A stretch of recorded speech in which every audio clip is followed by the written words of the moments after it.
J'ai открыли Ефесянам 1 глава. И я буду считать очень знакомое место Писания для многих. Для вас это должно быть очень знакомое, по крайней мере. Ефесянам 1, 17 по 20 стихи. Или по 19 стихи. Ефесянам 1 глава 17 стиха по 20 стиха.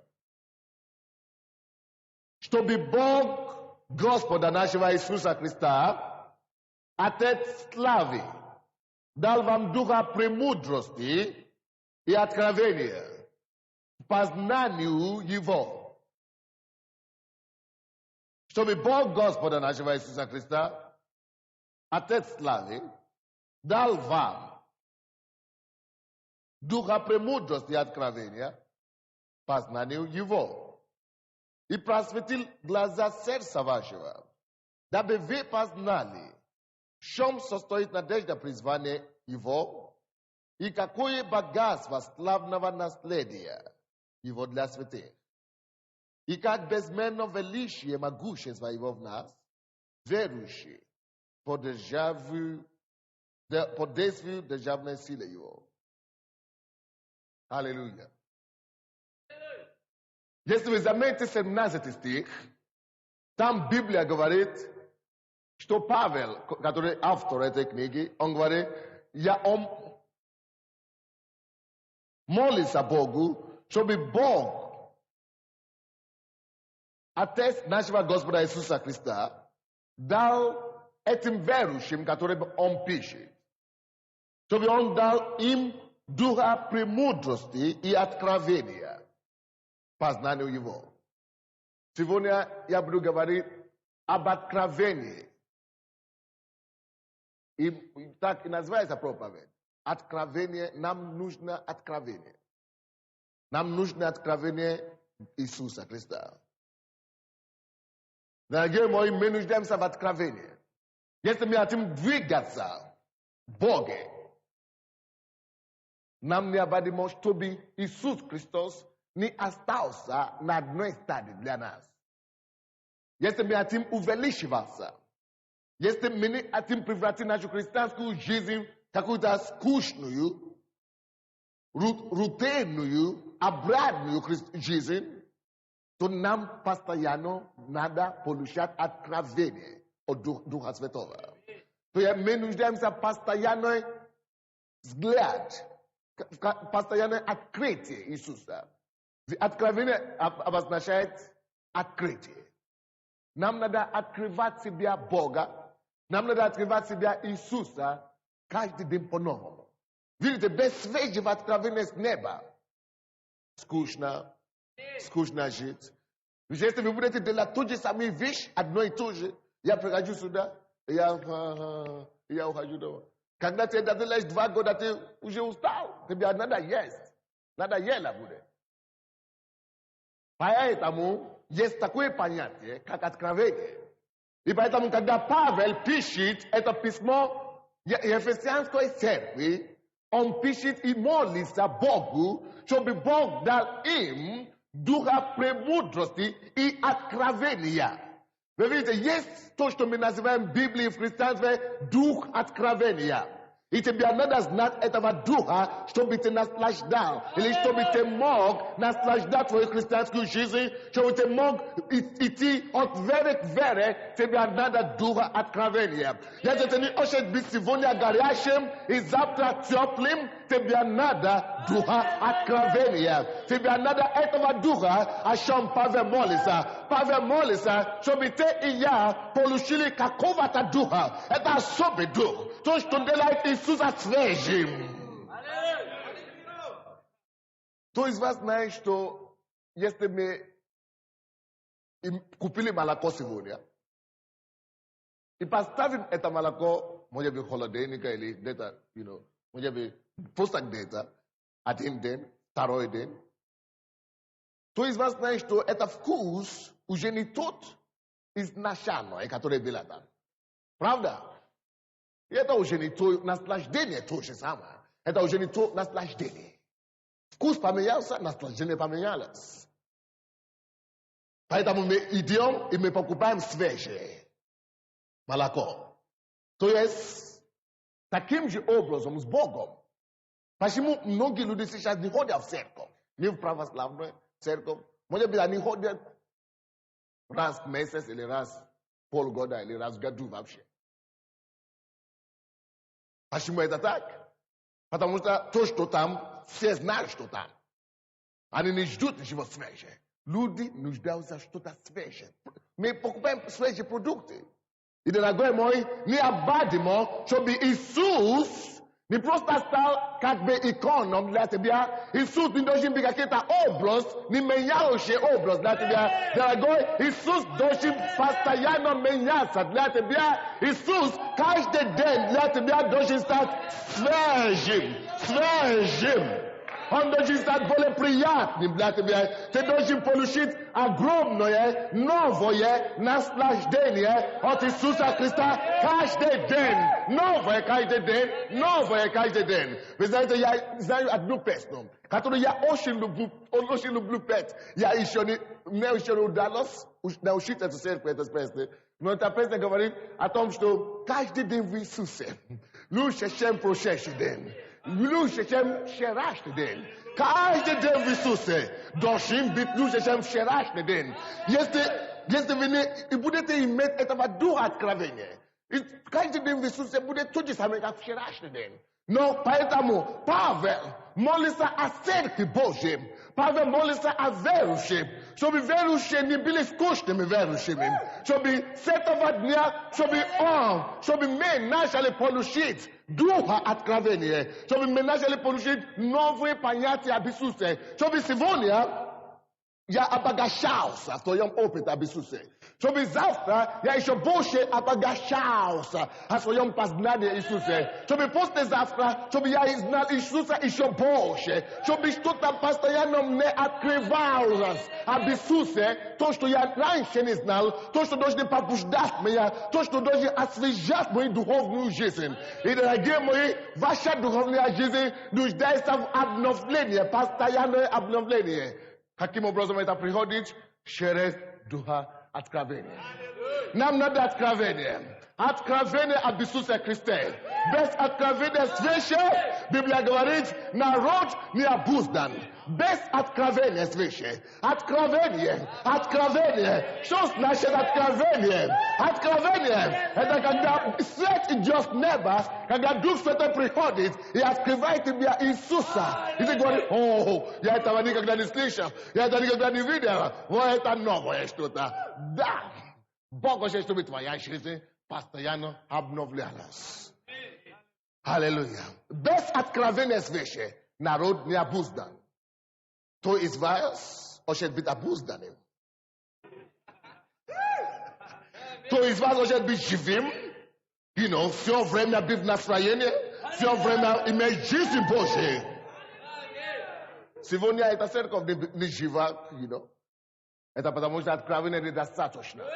Если вы будете иметь откровение о Духе Святом, об Иисусе, каждый день у вас будет радость в сердце. Каждый день вы будете вести радостную жизнь. Я помню, когда я учился в университете. Я тогда учился в Беларуси, в госуниверситете там. И каждый день, когда я прихожу в церковь, на занятия, мои студенты, мои коллеги, они видят меня по-другому. Каждый день я вхожу и говорю, «Аллилуйя!» Они говорят, они не понимают, что это значит, но они заметили что-то. Потом прошло 3 года, и они начали по одному подходить ко мне. Почему ты всегда веселый? У тебя нет проблем. Я говорю, почему? Проблемы приходят, но я побеждаю эти проблемы. Аллилуйя. Они говорят, а потом у нас был такой предмет, как психология, социальная психология. Да? А потом предмет, преподаватель, это профессор по психологии, тоже пришел, чтобы учить нас. Эта женщина, и она начала сказать, ты что-то отличается от всех студентов. Вот, он меня поднял однажды. Он говорит, это человек, он свигинник, или как он говорит. Он холерик. Он всегда счастливый. Он не холерик, свигинник, да? Сангвиник. Он говорит, это человек сангвиник. Он всегда жизнерадостный. Я говорю, дорогой мой психолог, а тут не при чем, ни сангвиник, ни аллерик. Это Дух Святой живет внутри здесь. Аллилуйя. Это река живая вода. Аллилуйя. Это река течет. И каждый день, до того, как я ушел из дома, я получаю откровение об Иисусе Христе. И когда свет, небесный свет, просвещает очи мои духовные, я становлюсь бодрым. Потому что Библия говорит, притчи 18:20, что без откровения свыше народ не обуздан. Это значит, если есть откровение свыше, народ обуздан. Поэтому я каждое утро получаю откровение от Духа Святого, от трона благодати, откровение свыше. Поэтому каждый день я обуздан, я жив, я жизнерадостный каждый день. Почему? Потому что есть откровение от Духа Святого, есть откровение, которое идет в Библии, есть Дух откровения, существует Дух премудрости, который тебя и меня надо иметь. Аллилуйя. Чтобы освежить свою жизнь, чтобы Иисус стал более новым для нас каждый день. Аллилуйя. Слава Богу за Иисуса. О, аллилуйя. О, аллилуйя. О, аллилуйя. Я понимаю некоторые из вас. Вы даже не понимаете, о чем речь идет. Так. А если вы не понимаете... А что же, если кто-то не понимает? Хорошо, я вам объясню. Что такое откровение?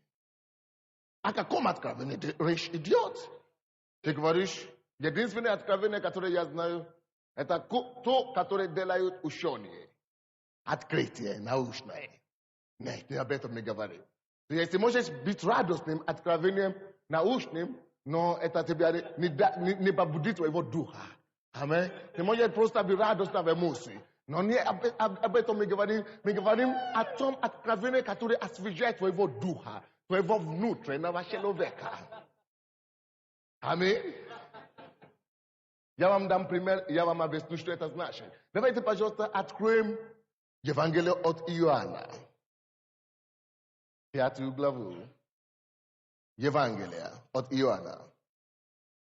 5 глава. 39 стих. Евангелие от Иоанна 5. 39 стих.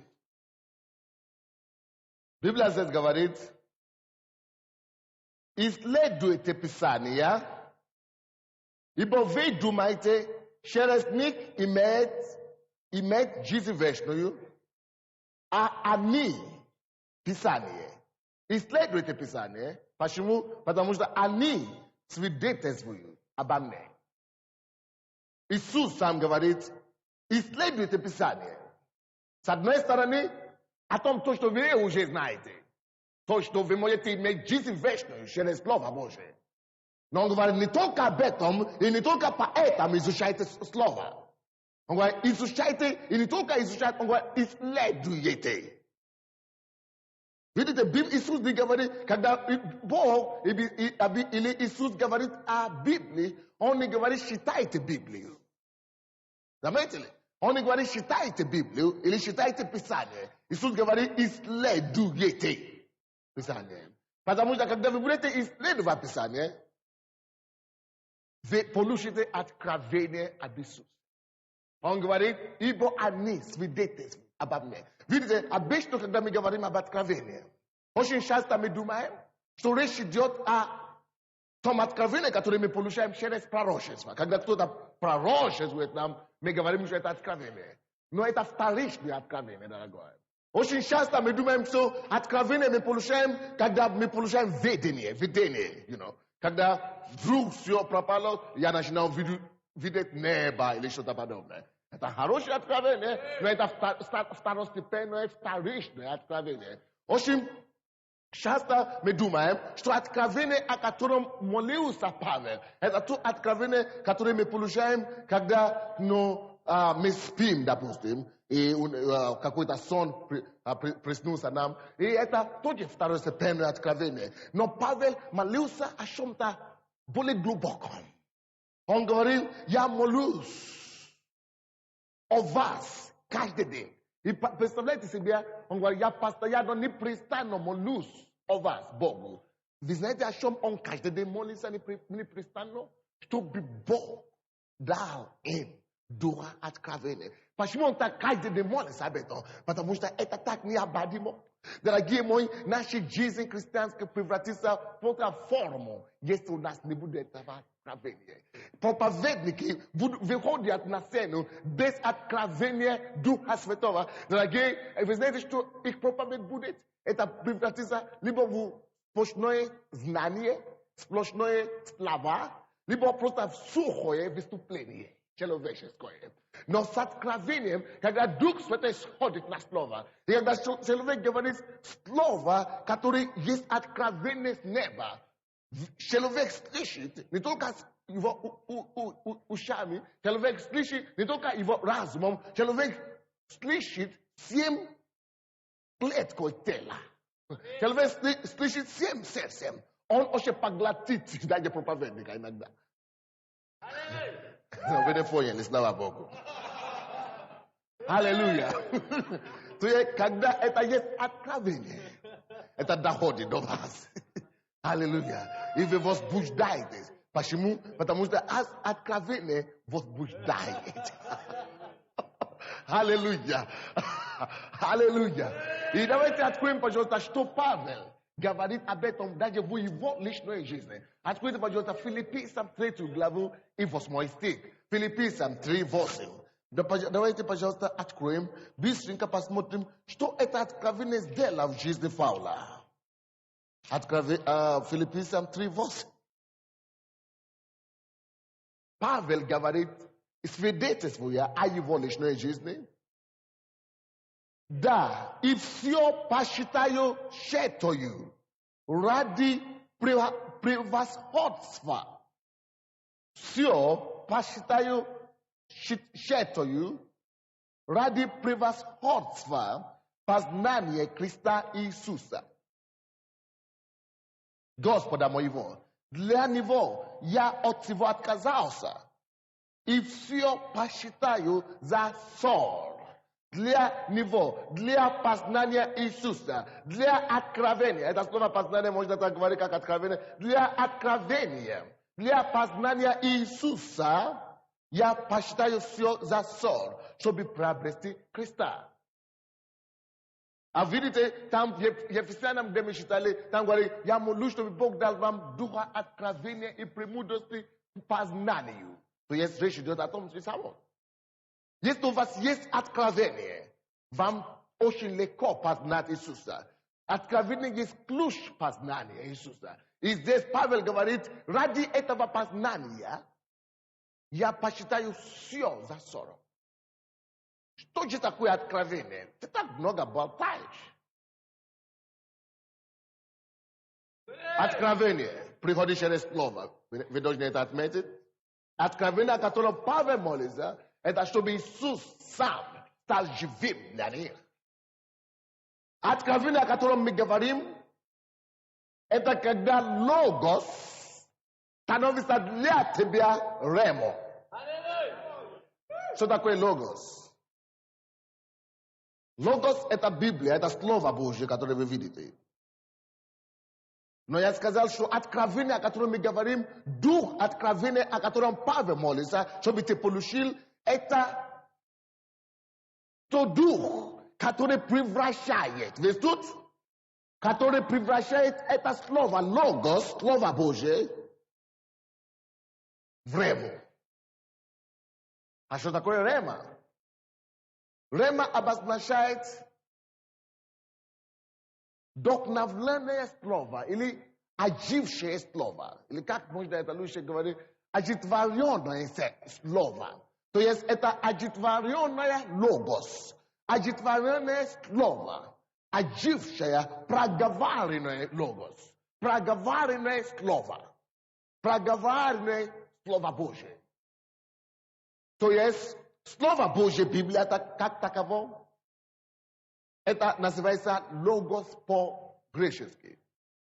Но когда это слово из Слова Божьего, из общего Слова Божьего, одно слово или несколько слова берется и ожитворяется, и говорится, проговаривается Богом, Духом Божьим, человеку, это слово, которое проговаривает на тебя именно устом Божьим или Духом Святым, это слово несет особую силу, особый вес, который дает этому слову превосходство от прочитанного просто слова, обыкновенное слово. И теперь это слово становится живым для тебя. И когда оно становится живым для тебя, мы называем это слово уже не логос, но это слово теперь уже называем рема. То есть, ты можешь считать одно местописание. Допустим, от Иоанна 3:16. Там написано, ибо так возлюбил Бог мир, что Он отдал Сына Своего Единородного, что верующий в Него, чтобы верующий в Него не погиб, но имел жизнь вечную. Наверное, ты знаешь это местописание наизусть. Логос, Слово Божие, ты читал, может быть, несколько раз. Ты много раз читал это. Но когда Дух откровения приходит на тебя, и на это слово в определенное время, вот это слово, которое ты уже 100 раз, может быть, читал, может быть, ты даже знаешь это слово наизусть всю жизнь, когда Дух откровения приходит, ты получаешь не просто иное понятие, но это слово как бы прыгает с этой страницы бумаг, в твой дух.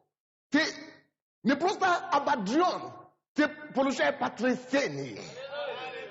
Потому что ты говоришь, я уже несколько раз это прочитал, но откуда почему я это не видел? То есть что-то, которое вы можете путать здесь. Я не говорю о познании, я не говорю о том, что вы знаете это первый раз. Допустим, когда я покаялся, да? Я читал Библию раньше, но после покаяния, до этого я не понимал. Но после покаяния я начал читать Библию. И я начал понимать. Но это еще не значит, что я уже получил Дух откровения. Я просто, потому что я дитё Божие, я просто начал понимать Библию, потому что у меня есть Дух Святой, мой учитель. Он не разъясняет. Но не все. Но это просто обыкновенное понимание, обыкновенное познание. Но когда я начал ходить с Богом, я уже ходил с Богом несколько лет. И в 91 году что-то пришло в мою жизнь по-новому, который я никогда не испытывал раньше. То есть я вам сказал, что до этого я не понимал Библию, до покаяния, но теперь я уже понимаю Библию, я понимаю обыкновенно то, что Бог имеет в виду, или что Библия говорит, но в какой-то момент Дух откровения пришел в мою жизнь.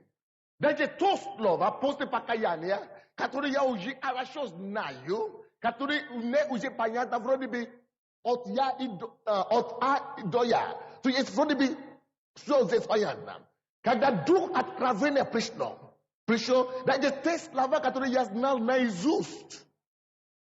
И когда я теперь читаю их заново, как будто я, дорогие мои, никогда не видел их. Они становятся абсолютно живым, что они просто ударят меня по лицу, я начинаю просто плакать, что Господь, я просто в этот момент начинаю видеть новые понятия, новые значения в этом слове. Это называется Дух откровения. И это слова в этот момент превращается в рему. И я вам скажу, такие слова, это такие слова Иисус говорил. Видите, очень многие вещи Иисус говорил, когда Он был здесь на земле. И многие из них были уже сказаны, не только Иисусом. Но когда это уже было сказано устами Иисуса, устами Бога человека, эти слова превращаются в необыкновенные слова. И давайте послушаем, что Иисус говорит об этих словах. От Иоанна 6:63. Евангелие от Иоанна 6:63. Евангелие от Иоанна 6:63.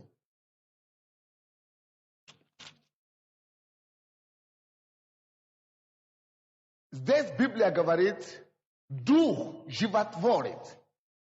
Плоть не пользует немало. Слова, которые говорю я вам, суть, дух и жизнь. Когда Иисус говорит слово человеку, это отличается от слова Иисуса, которые ты знаешь или ты считаешь. Когда эти слова, вроде бы те же самые слова, но когда они сейчас проговорены Иисусом, они имеют не только новое значение, но они вдохновение. Поэтому Иисус говорит, что Дух животворяет. В этот момент этот Дух Святой приходит, этот Дух Святой олицетворяет эти слова. И поэтому мы говорим, и Павел не говорит, что Господь дай им откровение. Поэтому Павел говорит, дай им духа откровения. Потому что когда Дух Святой приходит, Он олицетворяет, Он ставит свою жизнь. Видите, это стих, 63 стих. Иисус говорит, слова, которые я говорю вам, это не просто Дух. Не просто в том, что Дух пришел в это слово, но Дух приносит жизнь в это слово. Поэтому Он говорит, что слова, которые говорю я вам, суть, дух и жизнь. То есть оно сочетается сейчас. Дух Святой приносит жизнь Божию, и это слова становится живым, обладает силой творить. И послушайте сюда, пожалуйста. Когда ты получаешь рему, когда ты получаешь откровение, слова откровения таким образом, Бог всегда подтверждает рему. Если вы пишите это. Если проповедник выйдет со словом откровением, после этой проповеди, даже если он не помолится об этом, жизни людей изменятся в обязательном порядке. Если человек проповедует рему, слово откровения, даже если все люди уже знали это слово до этого, но после того, как это слово становится рему для проповедника, или для тебя, человека, который рассказывает, когда это выйдет в свой уст, это слово, которое все люди знали до этого, приобретает новую жизнь и новую мысль, и это слово входит в дух другого человека, слышащего, и ободряет их. Поэтому люди часто выходят отсюда на улицу и говорят, мы послушали занятия, лекции, и после проповеди мы летали, мы не ходили, мы летали домой. Вы видите, почему вы летаете? Потому что сила слова вошли в ваш дух и олицетворила вас. Потому что это слово не было только слово, это было олицетворенное слово, слова, которые говорю я им, суть, дух и жизнь. Это слово стало духом в вашей жизни, это слово стало жизнью, принесло жизнь вам. Поэтому даже когда вы больные, слова становятся животворенным для вас. Однажды я проповедовал в городе Маладешна. Город Маладешна находится в Беларуси. И я проповедовал о Слове Божьем. Не этой проповеди, но другой проповедь о Слове. Или, да, о Слове, другой проповедь. И там сидел на первом ряду помощник пастора, администратор церкви. Я просто проповедовал о Слове, о силе Слова и так далее. Я разъяснял, и, это было Слово откровения, которое я проповедовал. Я проповедовал о Слове Божьем, обыкновенное Слово. Но я получил откровение этого Слова. И во время проповеди я цитировал первое послание Петра 2:24, который все знают. Ранами его вы исцелили. Я цитировал это слово, и потому что я проповедую слово, который олицетворен Духом Святым. Это мужчина, который там сидел, он вдруг встал и начал кричать: «Аллилуйя, аллилуйя, я исцелен». Ну что с ним? И я остановил проповедь, я его позвал. Что с вами? Он говорит, это слово, которое я проповедовал, он знал это слово, всю жизнь. on builds испытательниce спе церкви, он был верующим с детства. Он знал, он стал потом харизматом. Поэтому он сам несколько раз уже проповедовал. Об этом место Писания, что ранами его веселились. Но тут, когда я проповедовал это слово, потому что это слово было слово рема, в этот момент, хотя он уже считал несколько раз, в этот момент был Дух Святой над этим словом, чтобы олицетворить этого слова. И поэтому, когда это слово вошло в его дух, он понял, не просто понял по-другому, но он впервые видел значение, не просто понял, но видел значение этого слова, ранами его вы исцелились. Он просто видел, что он исцелен. А у него была сердечная болезнь 18 лет. Сердце, порог сердца. То есть сердце у него плохо работало. 18 лет, с детства. Но когда он получил откровение об этом местописании, когда он получил рему, когда Дух Святой олицетворил это Писание, что ранами его выселились, он знал просто, что он исцелен. И вдруг он видит видение. Бог ему показывает видение. Он не видит уже никого, он меня не видит, но он видит себя со стороны, и он видит его сердце, положение его сердца. Бог ему показал видение об этом. Сидел, и он видит руку какую-то, руку Божью, как была черная пятна в его сердце, черная какая-то. И как Иисус, как Бог проник в его сердце и удалил это, черное пятна. И в это время он начал дышать хорошо, и он опять начал видеть нас. И поэтому он прыгал. И говорил, я исцелен. Что случилось? Откровение Божьего слова вошло в его дух. И в этот момент Бог дал ему подтверждение, что он исцелен, и он знал, что он исцелен. Поэтому он прыгал, он не может себя видеть.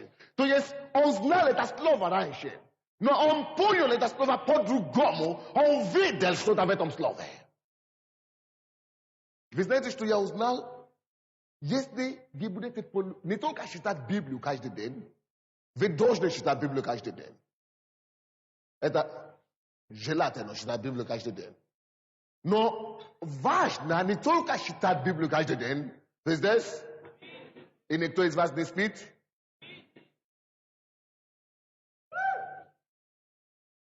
Важно не только читать Библию каждый день, или 2 раза в день, но с тех пор, как вы начнете получить откровение от Слова Божьего, этот день не сможет быть скучным для вас.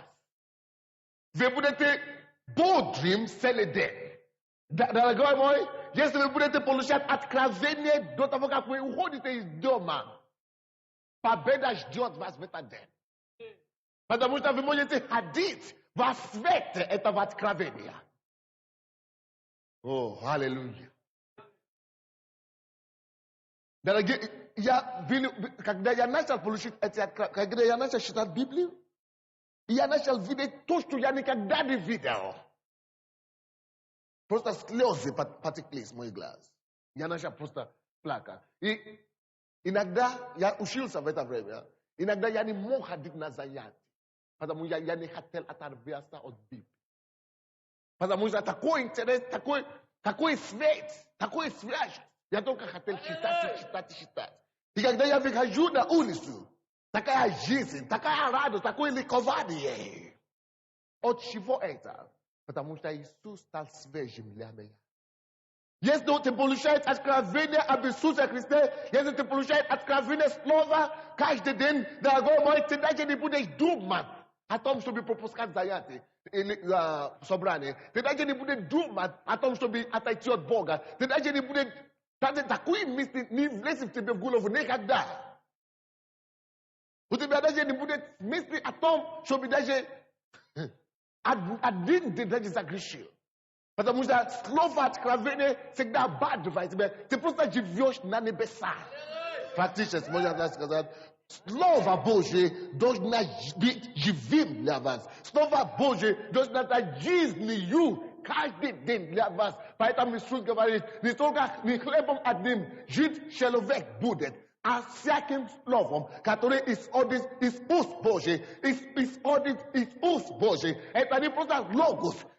Слово, которое исходит из уст Божьих, обозначает рема. Именно рему ты можешь жить. Знанием, познанием просто Слово Божье, ты не живешь этим, это просто обогащает твой разум. Ты только набираешь знания. Но когда это слово превращается в новое что-то, превращается в рему, ты тогда живешь этим. Давайте посмотрим, что мы говорим, что есть всяким словом исходящий, проговариваемое слово. Это есть рема, исходящее от уст Божьих. Именно этим мы будем жить. Давайте посмотрим пример. Как один человек схватился за словом, исходящим из уст Бога, и жил этим. Давайте откроем, пожалуйста, от Матфея. Посмотрим жизнь Петра. От Матфея 14 главу. Евангелие от Матфея 14, 24. От Матфея 14, 24 стиха по 32 стихи. 24 по 32 стихи. А лодка была уже на середине моря, и ее било волнами, потому что ветер был противный. Так, лодка с учениками Иисуса, девушка, ты должна слушать сюда. Лодка была в середине моря с учениками на борту. Четвертую же стражу ночи, это значит где-то 4 часа ночи, к ним Иисус, так, пошел к ним Иисус, идя по морю. Вы видите, что здесь написано? Что Иисус ходил, он шел к ним, идя по морю. Он ходил по морю, так? И ученики, увидевшие его, идущего по морю, тревожились и говорили. Или тревожились и говорили. Это признак. И от страха кричали. Но Иисус тотчас заговорил с ними и говорил. И сказал, ободритесь, это я, не бойтесь. Видите, для Иисуса, чтобы ходить по морю, это не проблема. Вы знаете это? Что ходить по морю для Иисуса, это не проблема. Потому что у него был дар без меры. То есть, он бессмертен Божий. Так? Он говорит, ободритесь, это я, не бойтесь. Петр сказал ему в ответ. Петр, он такой же, как ты и я, он Иисус, правда? Петр сказал ему в ответ, Господи, если это ты, повели мне прийти к тебе по воде. Петр это сказал, повели мне прийти по воде. Как ты. Он же, Иисус же сказал, иди. И вышел из лодки, Петр пошел по воде, чтобы подойти к Иисусу. Откуда я дошел до этого? Почему я читаю это местописание? Потому что я говорил вам, что Иисус сказал об этом, что ремою можно жить. Что не хлебом одним жить человек будет, но всяким словом, который исходит с уст Бога. И мы уже говорили с вами, что слово, которое исходит из уст Божьих, это значит слово олицетворенным Богом, слово реми. Теперь Петр был с Иисусом и знал, что если Иисус говорит одно слово, что это есть суд, жизнь и дух. То, что мы уже видели от Иоанна 6:63. Петр знал. Он просто был очень мудрым человеком. Ученики не вспомнили это в это время. Но Петр вспомнил и знал, что если Иисус скажет слово, это слово приобретет жизнь. Если Иисус скажет ему, он говорит, поэтому он сам говорил Иисусу, он не сказал, Господи, ты здесь, я верю тебе, я пойду. Но он сказал Иисусу, чтобы Иисус говорил. Он сказал, Господи, прикажи мне идти. Почему он не сказал, что я пойду, Господи? Он говорит, ты скажи что-то. Потому что он сказал, то слово, которое исходит, которое выйдет из слова Иисуса, из уста Иисуса, будет жизнь. Это слово превратит, это слово даст жизнь этому морю. И море станет как цемент. Он знал это, что если Господь скажет, иди, что он сможет идти. Что он делал, и Господь действительно сказал, иди. И когда Господь сказал, иди, он захватил это слово, иди. Я вам скажу что-то. Петр шел не по воде на самом деле. Он шел по воде, можно сказать, но он видел не море. Петр видел только это слово, иди. Он смотрел на это слово «иди». Если Господь уже сказал «иди», я пошел. Потому что это слово, видите, любой человек мог бы сказать «иди». Но когда Господь говорит «иди», невозможно становится возможно. Я тебе говорю, дорогие мои, каждый день твоей жизни. Поэтому я говорю, если ты получаешь откровение Иисуса через слово, каждый день, жизнь твоя в этот день становится сверхъестественной жизнью. Твоя жизнь становится ободранной жизнью.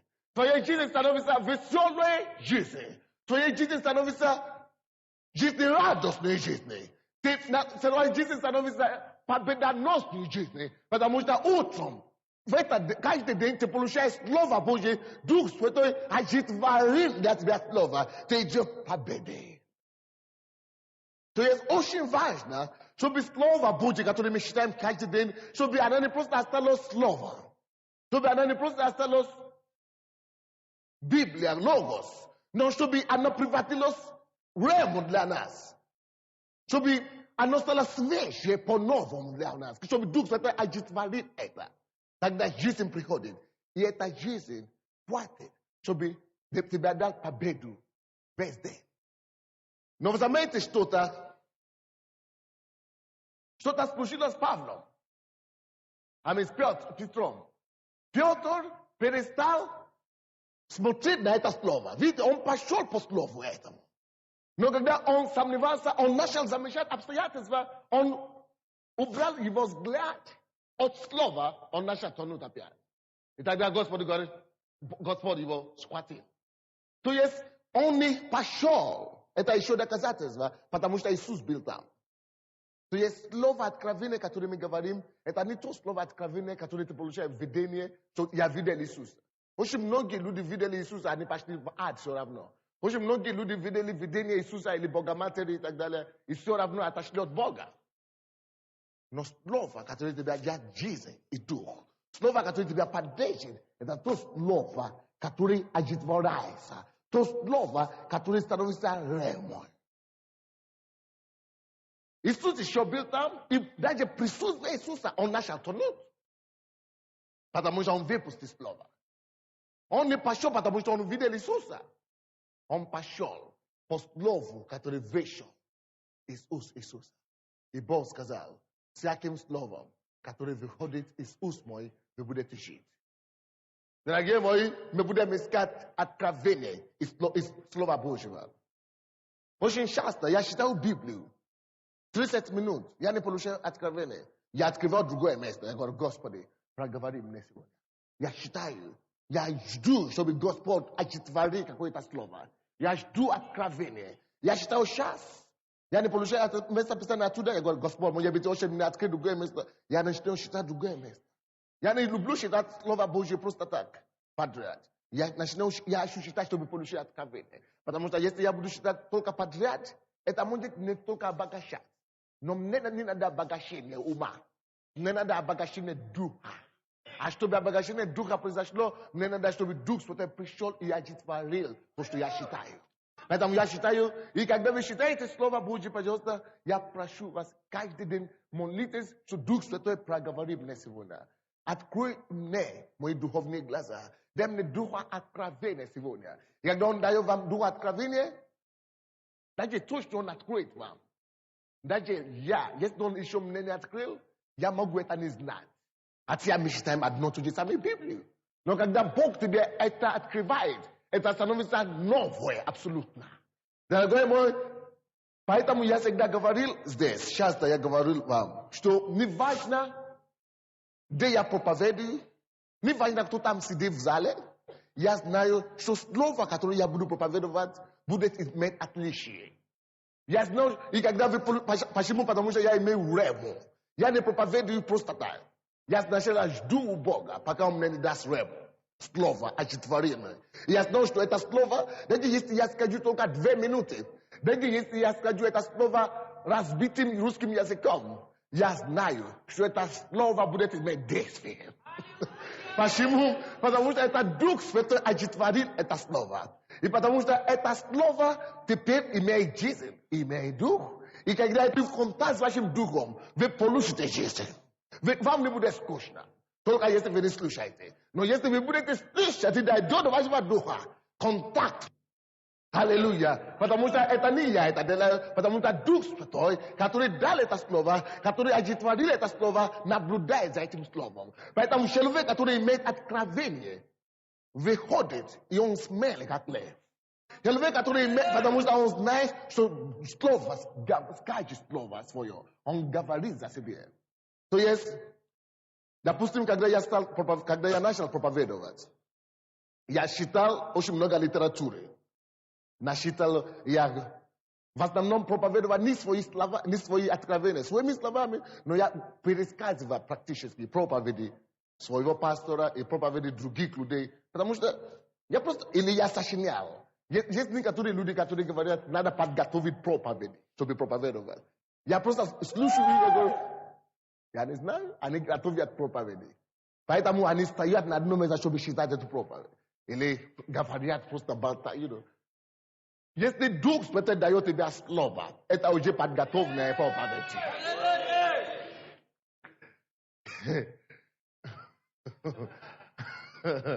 Вы знаете, что я читал историю о Йонгишу. Он закончил библейскую школу. И его послали в какой-то деревне проповедовать. И он не был готов, потому что он еще не начал получить откровение от Бога. Да, знание хорошо. Но надо, чтобы это знание еще стало словом, ремой. Он поехал в деревню, и он начал проповедовать. Он проповедовал весь курс библейскую школу за 6 месяцев.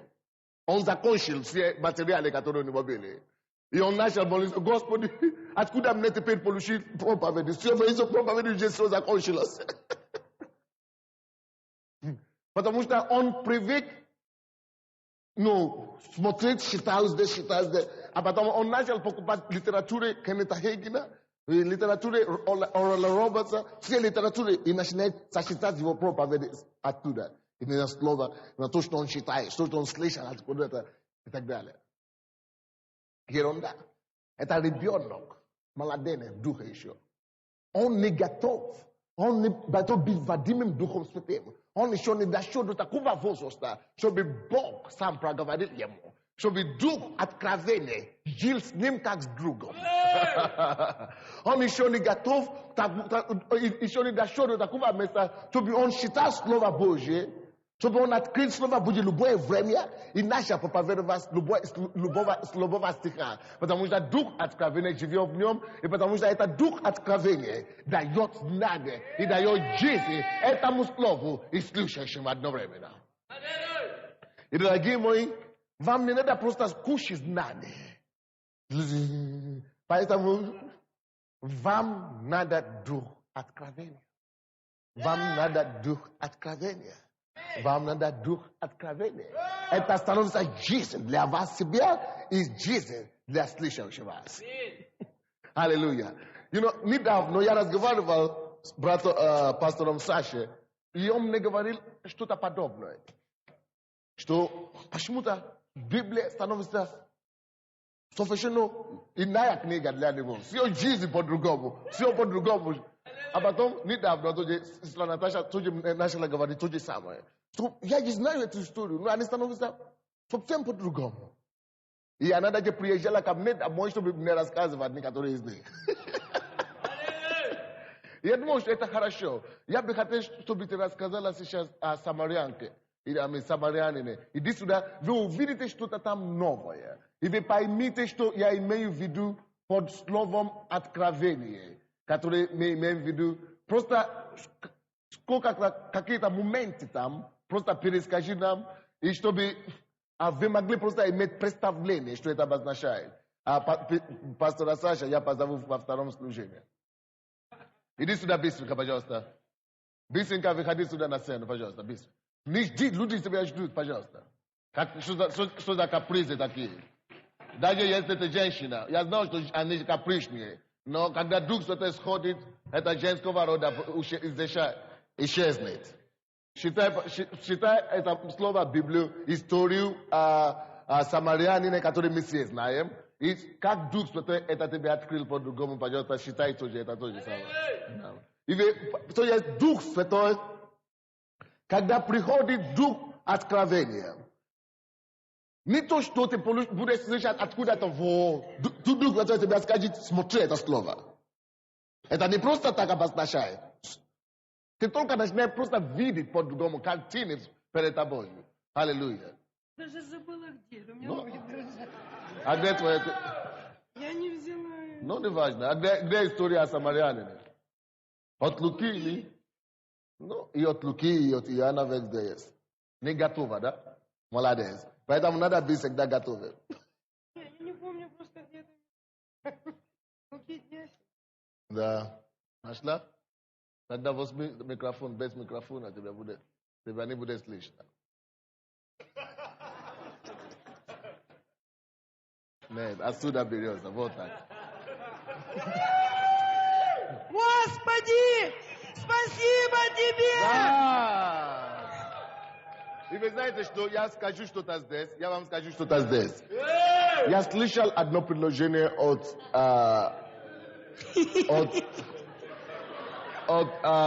Бенихина. Почему я ее решил позвать? И почему я буду... Потому что я думал, что это правда. Это Бенихин в одной из его проповедей. Он сказал, когда люди начинают получать откровение таким образом из слова, что они, это знак, это первое подтверждение, что ты призван Богом на именно полное служение. Потому что тогда Дух Святой просто обитает на тебе, чтобы давать тебе материалы. Это не важно, ты можешь не быть пастором, ты можешь не быть апостолом, ты можешь не быть евангелистом, но это значит твоя печать Божья на тебе, чтобы проповедовать людям. Может быть 2 человека, может быть 10 человек, но это значит печать Божья на тебе, чтобы проповедовать. Ты будешь просто идти и начинать говорить, да, я знаю, что тебе надо дорасти до этого. Потому что я вам потом скажу, как это достичь. Для меня, допустим, я не мог это знать. Когда не слышал проповедь об этом. Я был 4 года верующим, и я просто считал, я был один сам по себе, я просто рос, и в 4 года я не знал, что это такое. Я читал Библию, и все по-новому, но дух откровения не было. И когда это пришло, я просто знал, что моя жизнь изменилась. И поэтому я хочу вам помочь, чтобы в нашей церкви люди не просто читали Библию вот просто так. Но чтобы вы могли молиться за Дух откровения, и чтобы Дух откровения мог следовать за вашим чтением Библии, чтобы Слово Божье могло стать жизнью для вас, а также для слышащих вас каждый раз. Пожалуйста, читай нам эту историю. От Луки 10, 31. Нет, 30. От Луки 10, 30. На это сказал Иисус: некоторый человек шел из Иерусалима в Иерихон и попался разбойникам, которые сняли с него одежду, изранили его и ушли, оставивши его едва живым.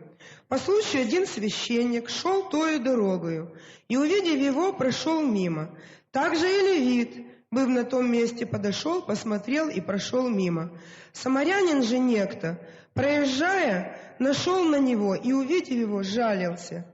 И подошед, перевязал ему раны, возливая масло и вино, и, посадив его на своего осла, привез его в гостиницу и позаботился о нем. А на другой день, отъезжая, вынул 2 динария, дал содержателю гостиницы и сказал ему: позаботься о нем, и если сдержишь что более, я, когда возвращусь, отдам тебе. Аминь. В 30 стихе мы читаем: некоторый человек шел из Иерусалима в Иерихон и попался разбойникам. Иерихон – это прообраз мира, это прообраз сатаны.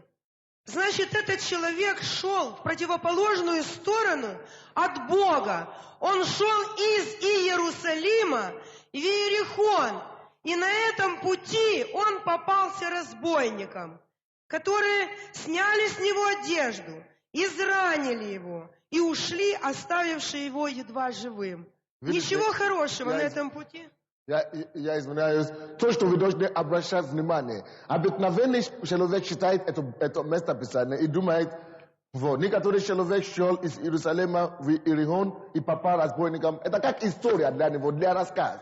Кто-то шел из Иерусалима. Наверное, Иерусалим это один город, Иерихон это другой город. И он шел, на него напали. Но что там такого? Но когда человек духом откровения считает, он понимает, Дух Святой начинает ему объяснить, и он сверхъестественно начинает понимать то, что он только что говорила, что Иерихон это прообраз мира.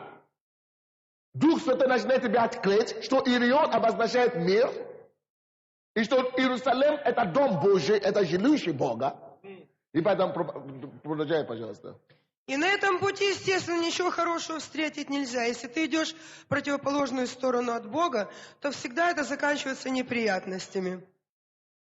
На него напали разбойники, изранили его, пропили вместе с ним всю его зарплату, оставили его чуть живым и ушли до следующей зарплаты. И 31 стих говорит нам: по случаю один священник шел тою дорогою, и, увидев его, прошел мимо. Священник шел той же дорогой, которой шел этот человек. Они шли одной дорогой в противоположную сторону от Бога. У этого священника, наверное, тоже болела голова. Видите это слово? Вы должны обратить внимание на это. Есть откровение в том, что она считала. Одно слово хватило, чтобы дать тебе откровение. То есть, иногда я выхожу сюда, я проповедую с одного стиха или с одного, даже слово можно проповедовать. Видите, она сказала, священник шел одно слово той же дорогой. Мы уже получили откровение, а какой же, что за дорога? Той же, представляете себе, что священник, человек, который должен быть прообраз Бога, святости Божьей, шел той же самой дороги, где разбойники. Он шел той же самой дороги, где отпадшие. Этот человек отпал от Бога из Иерусалима в Иерихон. То есть, представляете себе, это значит, священник тоже идет из Иерусалима от Бога в противоположную сторону.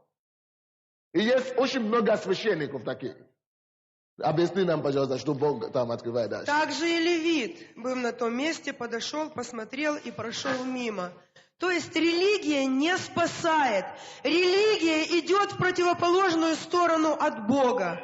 Поэтому нам и не помогали эти свечки в церквях.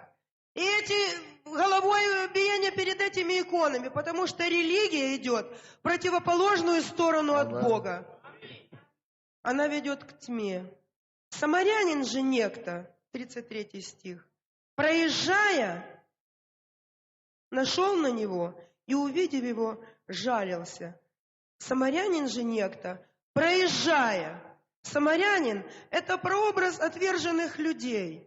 Это прообраз таких людей, которые уже побывали в миру. И он проезжал, очевидно, по той дороге, туда и обратно. Это хорошо наезженная дорога от Бога к миру. Он ездил, и вот здесь написано, что нашел на него. Значит, он искал. Он ездил и искал таких людей, чтобы подобрать их на этом пути. Почему он это делал?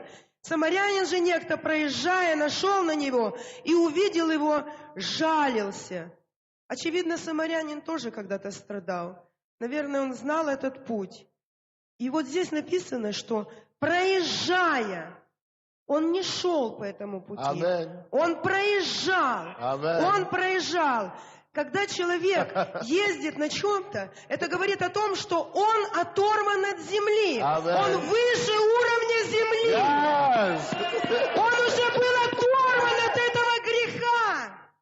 И он искал таких, как этот человек. Он хотел помочь ему. Он ему сострадал. Он подошел, перевязал ему раны, возливая масло и вино. И посадив его на своего осла, он посадил его. Он оторвал его от земли. Он оторвал его от этого греха, чтобы сделать его себе подобным. Он знал, что только этот путь, оторванный от этого греха, приводит к Богу. И он посадил его на своего осла. Наверное, он был из нашей церкви. Он перевязал ему раны, возливая масло и вино, и, посадив его на своего осла, привез его в гостиницу и позаботился о нем. А на другой день, отъезжая, он 2 дня его евангелизировал. Amen.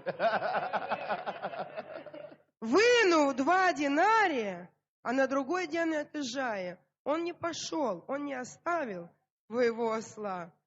Он все-таки был оторван от этого греха и не хотел туда возвращаться. Вынул 2 динария и дал содержателю гостиницы. Спасибо, Наташа. Он не взял, он только отдал. Бог есть любовь. И Бог всегда только дает. Бесплатно. Ничего не требуя взамен. И поэтому, если здесь есть люди, у которых дома, в семьях страдают алкоголизмом или наркоманией, или если здесь есть наркоманы, знайте, в нашей церкви есть реабилитационный центр. И он дает исцеление бесплатно. Amen. Yes. По вере вашей. Аллилуйя! Спасибо пастору Санде. Дай. Слава Богу. Аминь. То есть, видите, она не хотела выйти, но как только что она начала рассказывать откровение, уже нельзя порваться. Уже нельзя остановить. Слава Богу. Откровение таким образом, что это значит? Когда она проповедует, не важно кто, не обязательно рассказать, что это откровение и так далее, но надо просто делать ударение на эти откровения, что Бог тебе открыл. Потому что это значит, это то, что Бог тебе сказал сказать людям. Не надо терять время на другие вещи. Просто то, что Дух Святой уже ожитворил, именно это в СМИ. И сосредоточь внимание на это, чтобы донести это до людей. Как только люди получат то же самое откровение, как только это доходит до людей. Допустим, если бы она проповедовала об этом здесь, о Самаряне, даже то, что уже она поделила с вами, это уже освободило какие-то людей. Потому что Дух Святой поэтому ожитворил, чтобы ты мог дать кому-то. То есть, это то, что я говорю, представляйте себе, что вы будете читать Библию и получать такие откровения каждый день. Может быть, многие из вас вы уже много раз читали эту историю Самарянина. Правда? Кто-нибудь читал когда-нибудь или слышал? Наверное, мало кто понимал, как она читала. Даже я получил откуда откровения. Потому что, допустим, там написано, что он приезжал мимо. Ну, что там такого? А оказывается, что он уже оторван. Да, что он уже оторван от той дороги. Он там не живет там, он не ходит по этой дороге. Он оторван с той дороги. Откуда мы это знаем, что он оторван, что он искал этого человека? Потому что там написано, что он проезжая, значит, он не там не живет, проезжая нашел. Но там написано слово нашел. Это значит, он искал. Чтобы найти, что тебе надо искать. Значит, он там не живет. Здесь? Вот что значит откровение Духа Святого. Аминь. И потом Дух Святой таким образом продолжает объяснять, продолжает разъяснять, что в какое направление, допустим, она говорила в направлении наркоманов и алкоголиков, и таким образом Дух Святой может разъяснять по другим сферам жизни людей, как он уже будет, как ему уже это будет угодно. Поэтому, если у тебя будет дух откровения, такие вещи, такие познания будут у тебя постоянно. Аминь. И это чудесно. И Бог всегда подтверждает подобные откровения чудесами и знамениями. Галатам, 1 глава.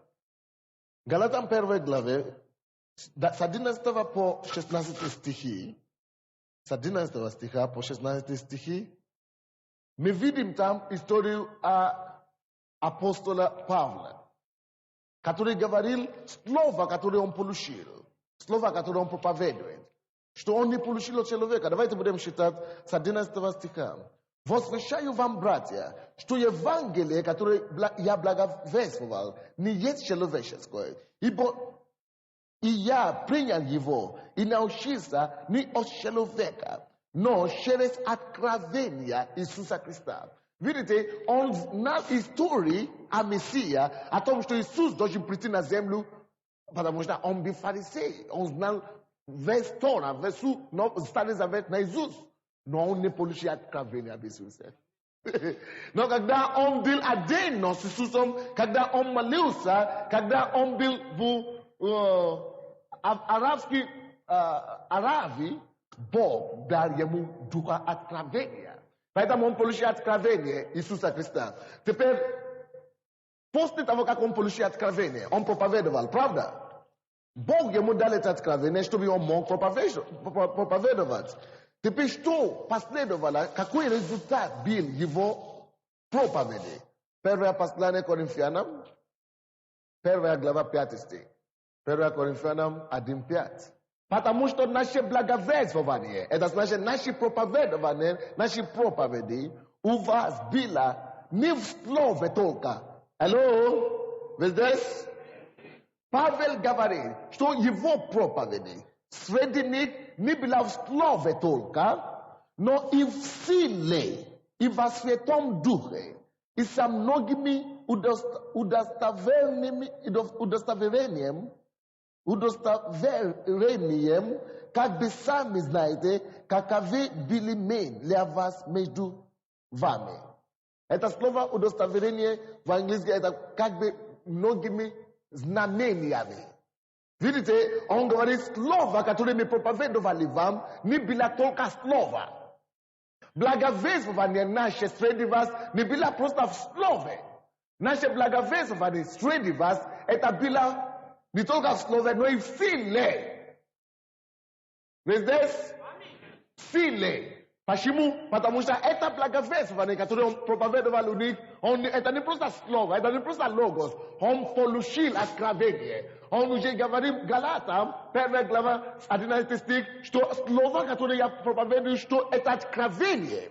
И поэтому это должно нам что-то подсказать. Всякое время, когда человек проповедует слово откровения, слово время, когда человек проповедует слово о житворении Бога, это всегда производит какие-то чудеса и знамения. Обязательно, если вы скажете слово откровения, это произведет чудеса. Подтверждение должно быть на эти слова. Бог подтвердит это слово. Аллилуйя.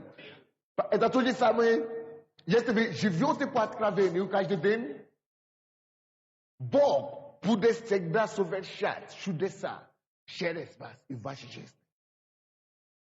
Поэтому вам надо это слово откровения. Каким образом получить это слово откровения, чтобы оно стало чаще и чаще в нашей жизни? Каким образом мы можем это делать?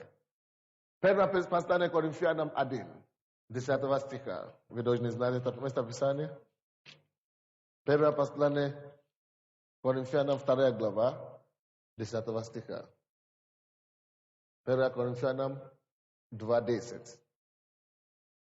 А нам Бог открыл это Духом Своим, ибо Дух все проницает и глубины Божьей.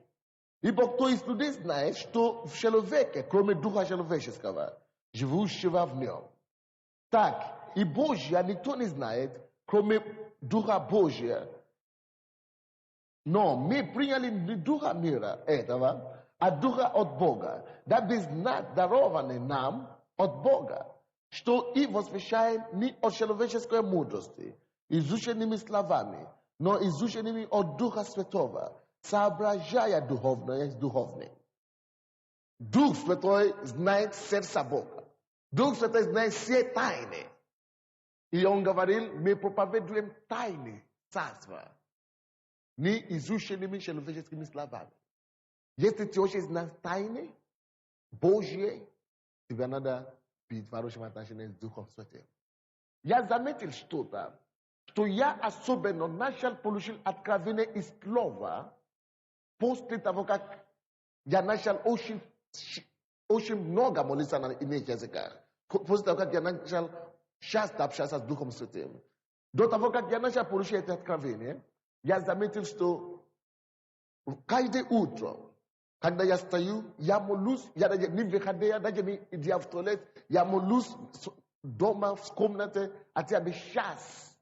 Я стою, я там сижу, я молюсь час, только в Духе Святом.